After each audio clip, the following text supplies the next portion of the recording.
दोस्तों नमस्कार। दोस्तों, क्या ट्रंप नाटो को खत्म करना चाहते हैं? और क्या ट्रंप चाहते हैं कि भविष्य में नाटो देशों के ऊपर और अधिक हमले हों? I would not protect you. In fact, I would encourage them to do whatever the hell they want. You got to pay. और क्या अब नाटो देशों ने भी ये तय कर लिया है कि अपनी सुरक्षा को लेकर वह अमेरिका पर जो उनकी निर्भरता है उसको कम करने की दिशा में बढ़ते चले जाएंगे?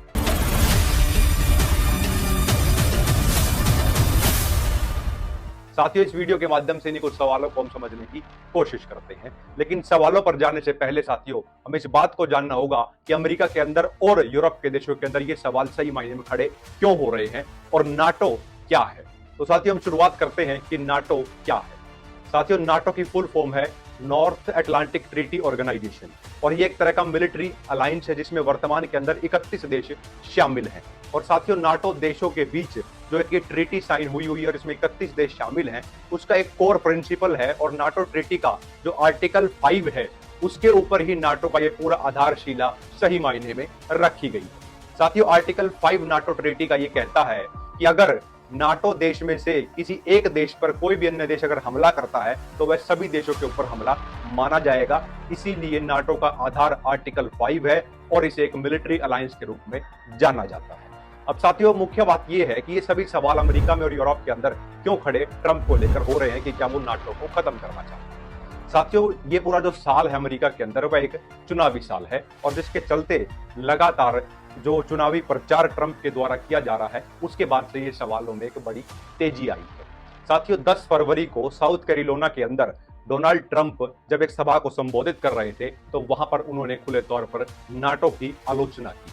साथियों, नाटो की आलोचना करते हुए उन्होंने ये कहा कि अगर कोई भी देश नाटो पर हमला करता है तो अमेरिका उसके लिए तभी खड़ा होगा जब वह अमेरिका को बिल्स पे करेंगे। I would not protect you, and you got to pay your bills. यानी कि जिस देश पर हमला हुआ है अगर वो बिल पे करेगा अमेरिका को, तभी वह उस युद्ध में शामिल होंगे। और इस बात को आगे बढ़ाते हुए डोनाल्ड ट्रंप ने यह भी कहा कि अगर बिल पे वो देश नहीं करता है तो हमला करने वाला जो देश होगा उसको वो और ज्यादा एनकरेज करेंगे कि उस देश पर हमला हो। I would not protect you. In fact, I would encourage them to do whatever the hell they want. You got to pay. You got to pay your bills. यानी कि ट्रंप ने खुले तौर पर यह कहा कि नाटो देशों पर हमला अगर होता है तो हमें उसके लिए बिल पे करना होगा। अब साथियों, हमें ये समझने की जरूरत है कि जिस बिल पे करने की बात डोनाल्ड ट्रंप कर रहे हैं वो सही मायने में क्या है। साथियों, नाटो ट्रीटी है उसके अंदर एक अनडिक्लेयर्ड तरीके से एक टारगेट सेट किया हुआ है, और उस टारगेट में ये कहा गया है कि 2% अपनी जीडीपी का सभी देशों को डिफेंस के ऊपर खर्च करना है। साथियों, जो ये अनडिक्लेयर्ड तरीके से टारगेट बनाया हुआ है इसको पूरा अधिकांश देश नहीं करते हैं, जिसके कारण अमेरिका के अंदर एक बड़ी ऐसी डिफेंस की इंडस्ट्री है जिसको कहीं ना कहीं लॉस होता है, और अमेरिका का जो पूरा ढांचा है उसके अंदर डिफेंस इंडस्ट्री का एक बहुत बड़ा रोल है। अगर हम उदाहरण और आंकड़ों की बात करें तो जर्मनी ने मैक्सिमम टाइम इस टारगेट को पूरा नहीं किया है, जो 2% का ये पूरा टारगेट है। और साथियों, जिस प्रकार से डोनाल्ड ट्रंप ने ये एक चुनावी प्रचार के दौर में इस प्रकार के नाटो को लेकर स्टेटमेंट दी है, ये ऐसा नहीं है कि डोनाल्ड ट्रंप पहली बार कर रहे हैं। साथियों, जब डोनाल्ड ट्रंप पिछले साल जो बाइडेन से पहले के कार्यकाल के अंदर अमेरिका के राष्ट्रपति होते थे उस समय भी वो नाटो को लेकर बड़े ही इस प्रकार के कठोर जो वक्तव्य हैं वो लगातार देते रहते थे। लेकिन अब इसमें तीसरा जो सबसे महत्वपूर्ण सवाल है साथियों वो ये आता है कि क्या जितने भी यूरोपियाई देश हैं उन्होंने अब ये तय कर लिया है कि नाटो जो है उसके ऊपर वो कहीं ना कहीं अमेरिका का जो कंट्रोल है और अमेरिका पर जो यूरोपियन देशों की और नाटो देशों की सुरक्षा निर्भर करती है उसको वो कम करने की दिशा में बढ़ना चाहते हैं। साथियों, सबसे पहले में ये भी समझना होगा कि नाटो देशों के लिए नाटो एक मिलिट्री अलायंस के रूप में कितना महत्वपूर्ण है। साथियों, यूरोप के बहुत से देश लगातार नाटो को ज्वाइन करने की दिशा में बढ़ना चाहते हैं क्योंकि उनका मेन जो मकसद है वो ये है कि उन्हें डिफेंस बजट पर कम खर्चा करना पड़े और आर्टिकल 15 के तहत उनको भी जो प्रोटेक्शन है वो मिलता रहे। पिछले साल नाटो को फिनलैंड ने ज्वाइन किया था, इस साल स्वीडन ज्वाइन कर रहा है, और रूस और यूक्रेन युद्ध के पीछे का भी जो एक कारण है साथियों नाटो ही है, क्योंकि यूक्रेन जो एक न्यूट्रलिटी बरत रहा था कि वो नाटो में नहीं जाएगा, वह खुले तौर पर नाटो को ज्वाइन करने की बात करने लगा, जिसके कारण रशिया ने यूक्रेन के ऊपर एक स्पेशल मिलिट्री ऑपरेशन जो है उसको लॉन्च कर दिया। अब साथियों, आंकड़ों से समझते हैं कि अमेरिका के लिए ये एक बड़ा कंसर्न क्यों है कि नाटो जो बिल्स हैं उनको प्रॉपर तरीके से पे करे, जो टारगेट्स हैं उनको पूरा करे। साथियों, यूरोपियन यूनियन जिसमें कुल 27 देश हैं, अगर उनका कुल डिफेंस के ऊपर खर्चा हम देखते हैं तो वह 260 बिलियन यूएस डॉलर का है। वहीं अमेरिका अकेला 877 बिलियन डॉलर डिफेंस के ऊपर खर्च करता है। हालांकि इतना बड़ा अमाउंट खर्च करने के बाद अमेरिका का जो इन्फ्लुएंस है वो यूरोप में बरकरार रहता है। ये एक बड़ा एडवांटेज अमेरिका को भी देखने को मिलता है। लेकिन टारगेट्स पूरा ना होने के कारण कहीं ना कहीं डोनाल्ड ट्रंप की जो मंशा है वो ये दर्शाती है कि डिफेंस की जो इंडस्ट्रीज अमेरिका के अंदर काम कर रही हैं उनको उस तरीके से मुनाफे नहीं मिल रहे हैं, इसलिए भी ट्रंप ने इस प्रकार की स्टेटमेंट दी है।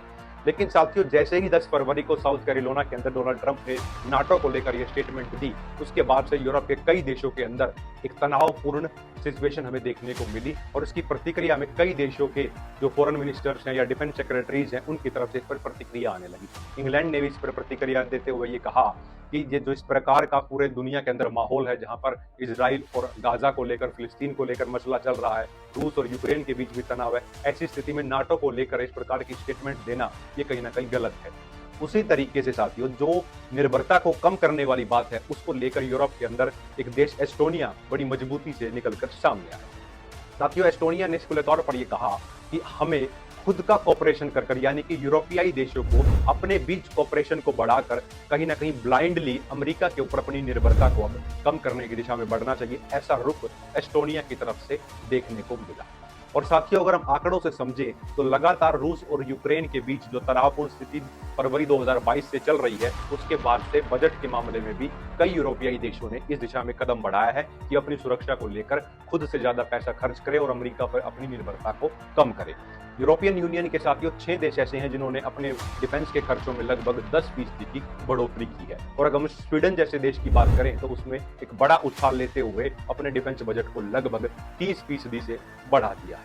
साथियों, इस पूरे परिप्रेक्ष्य में एक बात बड़ी महत्वपूर्ण है कि जिस तरीके से ट्रंप और नाटो के बीच ये तनावपूर्ण स्थिति बन रही है, भविष्य में नाटो को लेकर अमेरिका की क्या विदेश नीति होगी, ये तो चुनाव के जो परिणाम अमेरिका में आएंगे उस पर ही निर्भर करता है।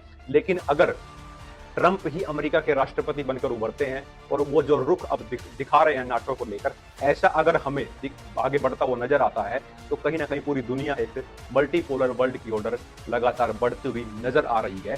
और जिस तरीके से ये पूरा डायनेमिक्स अब डेवलप हो रहा है और कहीं ना कहीं नाटो अगर कमजोर होने की दिशा में बढ़ता है तो यूरोप के अंदर भी एक ऐसा सेंटीमेंट भविष्य में देखने को मिल सकता है जहां सिक्योरिटी को लेकर यूरोपियन यूनियन खुद से हमें अब आगे बढ़ती हुई नजर आ सकती है। अब देखने वाली बात यही होगी साथियों कि क्या डोनाल्ड ट्रंप अमेरिका के राष्ट्रपति बनकर उभर कर आते हैं, और अगर आते हैं तो जो नाटो को लेकर उनका रुख है क्या वो उस रुख पर अमल भी करते हैं। साथियों, तो ये था पूरा ट्रंप और नाटो के बीच की तनावपूर्ण स्थितियों के पीछे के कुछ कारण। साथियों, आप सबने मुझे सुना उसके लिए बहुत बहुत धन्यवाद। कमेंट सेक्शन में अपना फीडबैक जरूर दें।